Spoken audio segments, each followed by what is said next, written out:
Hi guys, today we're going to take a look at Roshamuul West, which is one of the best, if not the very best, respawn for a Paladin. It's probably in the top two alongside Asura Mirror, definitely for around sort of mid-level Paladins. It's extremely popular, at least on my server. I really struggle to get this spawn for free, but there is a reason for it because it's truly amazing. So yeah, let's take a look at what we can expect from Roshamuul West. So I started Roshamuul West at level 450, and that's the level I would recommend for you as well if you want to start. It's going to be very difficult at level 450, so if you're not that experienced, maybe you want to be using some combat praise or you want to wait until a slightly higher level. Nevertheless, at level 450 I was able to get around 5.2 kk raw, which is extremely good for this level. It's only sort of close to Asura Mirror. That's the only other respawn that comes close to this result. Anyway, this is about 7.8 million on 150%, and the loot is somewhere around 1 kk per hour at this level for me. Now this respawn also scales very well with levels. I believe it scales up to somewhere around 7.5, maybe even 8 kk raw around level 800. So extremely good respawn. You know, loads of 1000 level Paladins hunt here, so you can hunt here from like level 400 to like level 1000, and you don't need to really go anywhere else. It's excellent respawn. For the difficulty, I give it a 9 out of 10 at level 450. This goes down quite a lot, obviously, with levels as you get stronger.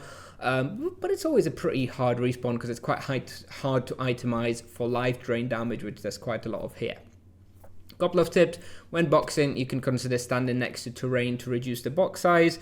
You will see me that I'm usually standing next to one terrain SQM, which means that only 7 monsters surround me and only 3 of them wave me because I stand, you know, directly next to terrain. This makes it a lot easier, definitely, especially at lower level. Also remember to use your familiar if you ever get trapped. You overrule and you can tell that you're going to die. Just pop the familiar. It'll probably die in one box, but it will probably save you.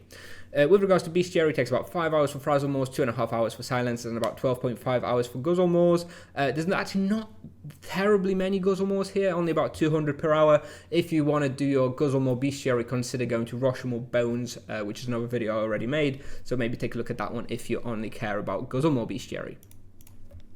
Moving on, requirements, like I said, level 450 plus. If you don't have best in slot gear, if you're not that experienced, you know, maybe 500, 550, maybe using a defense spray or the attack spray would be helpful. Nevertheless, I'm able to hunt here at level 450 without any combat praise, so you can probably give it a shot as well.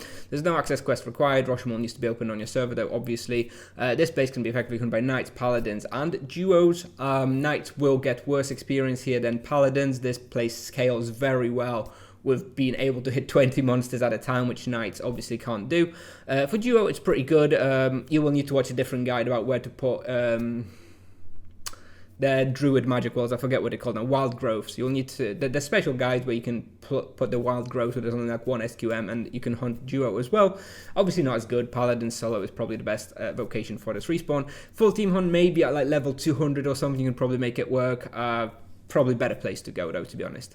Recommended imbuements, all standard. Damage breakdown, physical protection followed by life drain protection, 79 physical, 19% life drain. You will need prismatic and energy rings, and I recommend picking up T2 prismatic armor, as it is best in slot here. You know, it's only beaten out by like T2, T3 gnome armors and soul shells, which are obviously much more expensive, whereas a T2 prismatic armor will only set you back like 10k, I believe, 10kk. Which is not that expensive, and it is really good for this spawn. If you're going to be hunting here a while, consider picking that up. You can always sell it later, so yeah.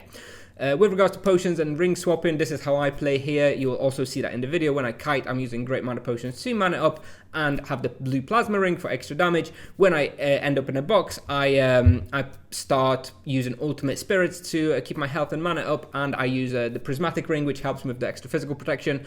For emergencies, you know, when you can see my health is going down and I'm not keeping up, even spamming ultimate spirits, I'll pop an energy ring for a second or two just to heal up. Hopefully I have enough of a mana supply to sustain that.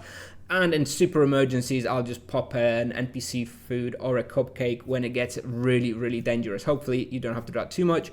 Another thing, if you're really good, you can consider amulet swapping as well. You can obviously pop like a sleep shawl or something for extra physical protection, or even like a stone skin amulet if you're really desperate.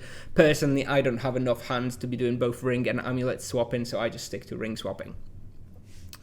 Moving on, supplies per hour is about 1600 great mana, it's about 200 ultimate spirits, about 1500 diamond arrows, about 700 runes.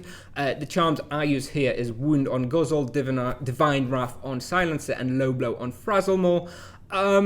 I believe this is the best setup. If you don't have all those, you can consider putting something like Parry or Dodge on Roshamuul. That will also work pretty well. But you definitely want that Divine Wrath on the Silencer and probably the Wound on the Guzzle more. But yeah, it's not going to make that much of a difference, to be honest.